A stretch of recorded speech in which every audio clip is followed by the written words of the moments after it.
We are hearing word that Vermont State Police leaders, along with City of Rutland leaders and, of course, Rutland Police, are getting ready for this news conference at this hour at the Rutland City Police Station. Of course, this has to do with the deadly car crash involving a Rutland City police officer that occurred earlier this afternoon around 3 o'clock.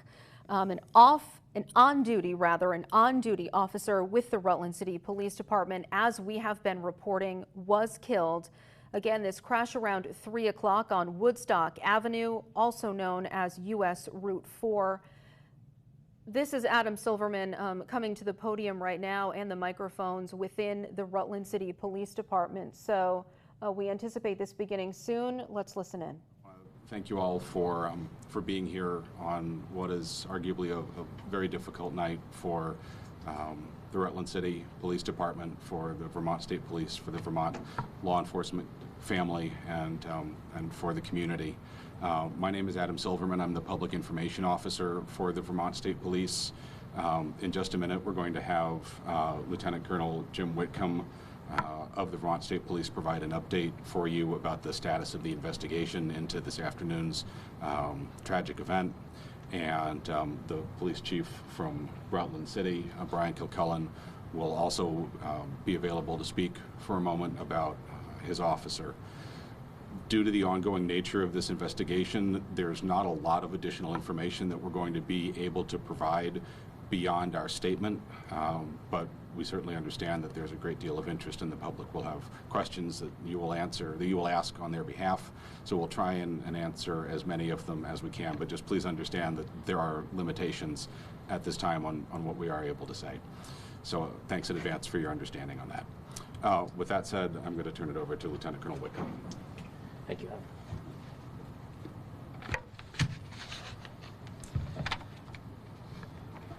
First, on behalf of the Vermont State Police, myself, I'd like to express our heartfelt condolences to the family, the friends, and work colleagues of the Rutland City police officer who died tragically today in these tragic events. Officer Jessica Ebbinghausen succumbed to her injuries at the scene of this crash. Officer Ebbinghausen began her career in May of this year. She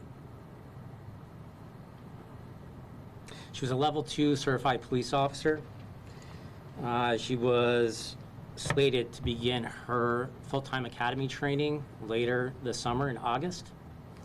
I'll highlight that Officer Ebbinghausen was 19 years old. She had a long and bright career ahead of her. So with that, I'll begin my prepared remarks. The chain of events that led to Officer Ebbinghausen's death began at 2:35 p.m. with a call to police that a man named Tate Rayum, 20 years old, was attempting to break into a residence on East Washington Street. Rutland police units began responding to the scene, where the first officer encountered Mr. Rayum's vehicle at 2:51 p.m. The vehicle fled the scene, and the officer pursued. The pursuit continued from East Washington Street to Stratton Road to the intersection with Woodstock Avenue, also known as US Route 4. Mr. Rayum turned west on Woodstock Avenue. At the same time, additional Rutland police units were responding to the area to assist. One of these cruisers was driven by Officer Ebbinghausen, with a supervising full-time officer in the passenger seat. This cruiser, accompanied by a second Rutland police cruiser, was traveling east on Woodstock Avenue. Evidence gathered at the scene indicates that Mr. Rayum crossed the center line into the eastbound lanes and collided with Officer Ebbinghausen's cruiser, causing catastrophic damage to both vehicles. Mr. Rayum then struck the second eastbound Rutland police cruiser.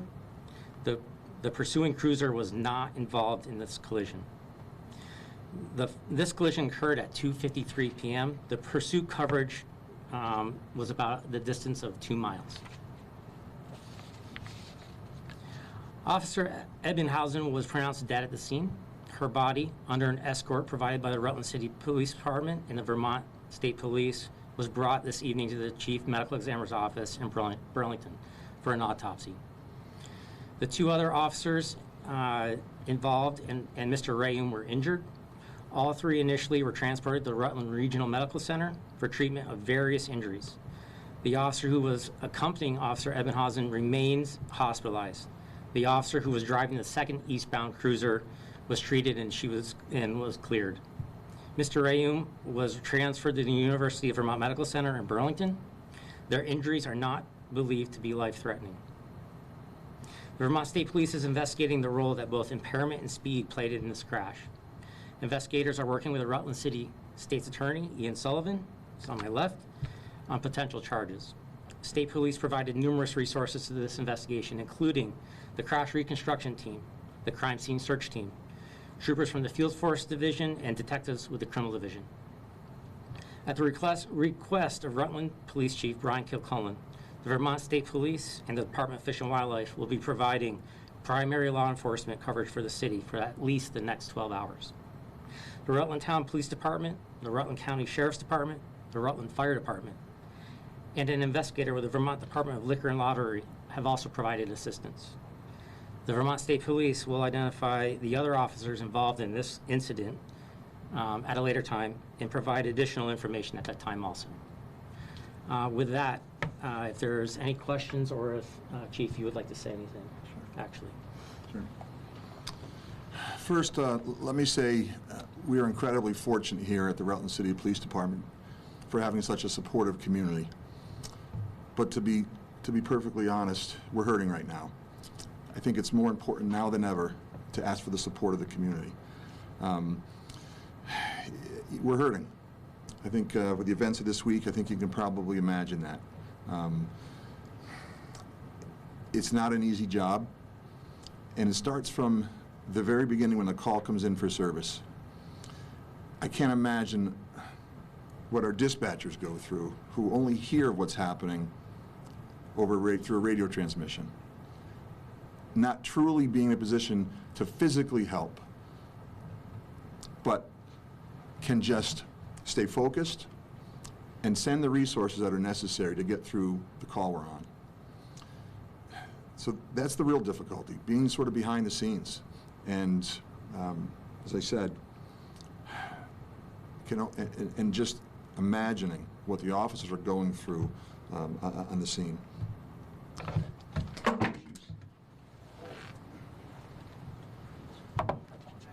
Sir. This was one of those cases, an incredibly tragic event where we lost a young woman who for years longed to be a police officer. Since she was 9 years old, that's all she wanted to be. Jessica, about 2 years ago, as a high school student, did an internship with us. And we really started recruiting her then. She recruited us long before then, but we really started recruiting her around that time. And she worked, put the time in, and put the effort in, went through the process, and as the Colonel mentioned, we hired her May 23rd of this year. She always had a smile on her face. As I said, worked to get where she was today. And we were looking forward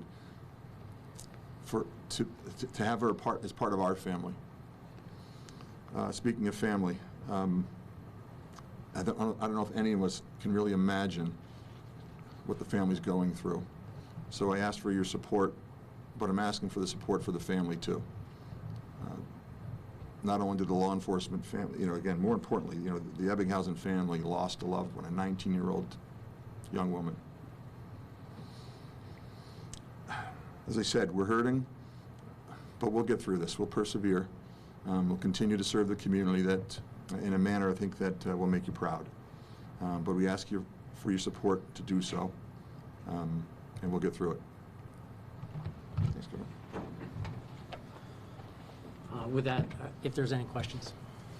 Chief, I know from our previous discussions there's been a recent change to the pursuit policy. Was it followed in here?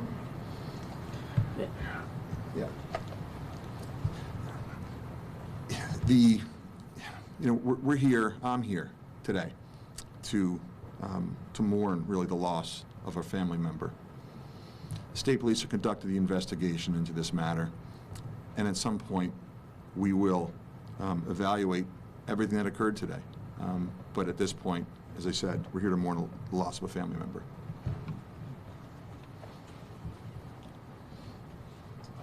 I want to ask, I've heard she comes from a law enforcement background, law enforcement family. Is that right? What can you tell us about that? So Jessica's grandfather was at one time the chair of the police commission here in the city of Rutland. Beyond that, I'm not familiar with any of the law enforcement family members, but Jessica's grandfather was the chair of the police commission here in Rutland. I also want to ask if certainly there will be a lot of community members who want to provide donations, gifts, any way they can help. What's the best way they can do that? Certainly to reach out to calling our dispatch center here initially, and then, you know, as we go forward, we may have some other things in place, but initially anyway, to reach out to our dispatch center. Over the next several days, we'll have, again, a lot of law enforcement partners here with us, helping us through this. And so any donations, you know, we've already had food sent down to us, and it's incredibly appreciated. As I said, we can't get through this alone. We really appreciate the support of the community, and thank you for that. Chief, I want to ask in terms of, you know, the procession on the way back toward Burlington. We've seen some pictures in the Shelburne area of the Shelburne Fire Department with the flag over the road. You know, obviously word travels fast in our small state. So I guess in terms of your sort of take on law enforcement community, you know, first responder community, sort of rallying around your department tonight. Yeah, you know, I mentioned the support of the Rutland community, and it really extends well beyond the city of Rutland, as you mentioned. And it was described to me by the officers who escorted Jessica to the office of the chief medical examiner. And as you described, all the way up, there was members of the communities between here and there were out showing their respect, mourning with us, not just first responding agencies, but the general public as well. So as I keep referring to family, and it is a family well beyond the city of Rutland, but it's a family, certainly a law enforcement family statewide. And you know, I think every community that's served by a public safety agency has that sense of sort of support, and I think they appreciate having their own law enforcement agencies, you know, where they may have been between here and Burlington. I think they sense, they know what it's like to have that. So hey, that's our police department, and I think they, you know, coming out the way they did, I think they're saying, hey, we feel your pain, Rutland, and we appreciate that. Was there a passenger in the vehicle with Mr. Rayone? There was not. Colonel, more of a clarifier. Could you say and spell his name one more time? Rayum, see here so I get it right. Tate, T-A-T-E, Rayum, R-H-E-A-U-M-E. Does he have open cases against him already? I'm not aware of any, but that information isn't available to me right now. Now, I want to ask as well, I know it's, Adam told me earlier, it's been quite a while since an incident like this had happened in the state of Vermont. What perhaps penalties are there for an event like this when an officer is killed on? Well, we're at the initial stages of doing this investigation. It wouldn't be appropriate for me to project out any potential results. I think it's too early to assume. Did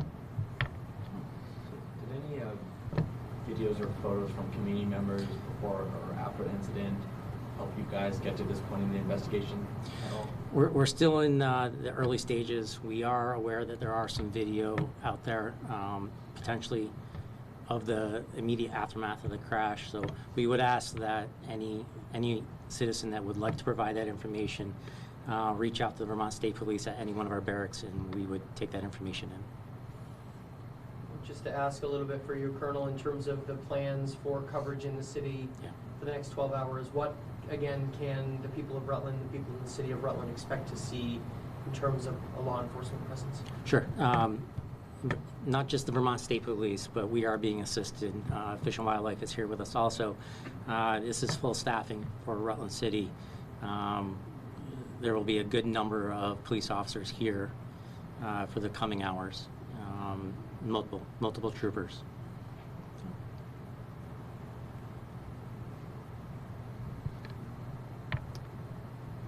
Okay. Chief, have the officers from the incident on Monday returned to duty? They haven't, Gordon.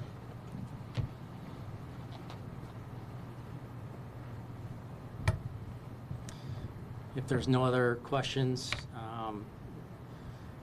appreciate your time here. It's important that, like the chief said, we keep the family members in mind. This is a tragic event. We are dedicated to doing a full and thorough investigation, and that investigation will be presented to the state's attorney at the conclusion. Thank you.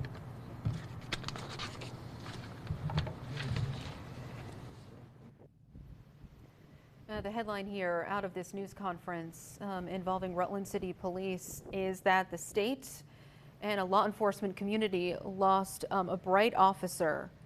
This woman was 19 years old, Jessica Ebbighausen. She had wanted to be an officer since she was 9 years old. She started on the job May 23rd and was supposed to start field training in August. We understand there were 2 officers in the vehicle that she was in, and I didn't get clarity on whether or not Officer Ebbighausen was driving the vehicle or a passenger, and we're going to work on getting that clarity there. But she was involved in this pursuit. A man named Tate Rayume, R-H-E-A-U-M-E. He was the only vehicle in the truck, that white or silver truck there on your screen that we've seen a lot of videos of tonight. He was 20 years old. The other officer in the vehicle with Officer Ebbighausen is still hospitalized tonight. We understand no life-threatening injuries when it comes to that police officer or Rayume. There is a lot still to learn here. The crime scene crash reconstruction team was on the scene here on Woodstock Avenue for several hours this afternoon, taking pictures and trying to piece together what happened. And of course, we were on the air at 7 o'clock when some of those vehicles were being towed away from the scene. And again, at the top of the hour at 10 o'clock, Woodstock Avenue has reopened. So there are a lot of unknowns still when it comes to any potential charges that Mr. Rayume could face here. He again was the only one in that truck. So as far as any legal action, we still wait to learn about that. But as we heard from Chief Brian Kilcullen, this is an agency who had an incident earlier this week, and some officers were off duty because of that. And Vermont State Police will be stepping in to answer the phones, do patrol work, and even handle dispatch. Chief Brian Kilcullen could be seen fighting back tears at times during this press conference. Of course, this just happened at 3 o'clock, and a lot of this is new. And he reiterated that we are speaking about a 19-year-old woman who had her entire life ahead of her. She had wanted to be a police officer since she was 9 years old, always smiling. Chief Kilcullen said her grandfather was chair of the police commission, so this was something she wanted to do to protect and serve for a better part of her life. The state and a community is mourning the loss tonight of Jessica Ebbighausen. That is the news conference tonight out of Rutland City Police. We first heard from Lieutenant Colonel Jim Whitcomb from Vermont State Police, and then Chief Brian Kilcullen. We have a lot more to cover here at 10 on Fox 44. We'll be right back.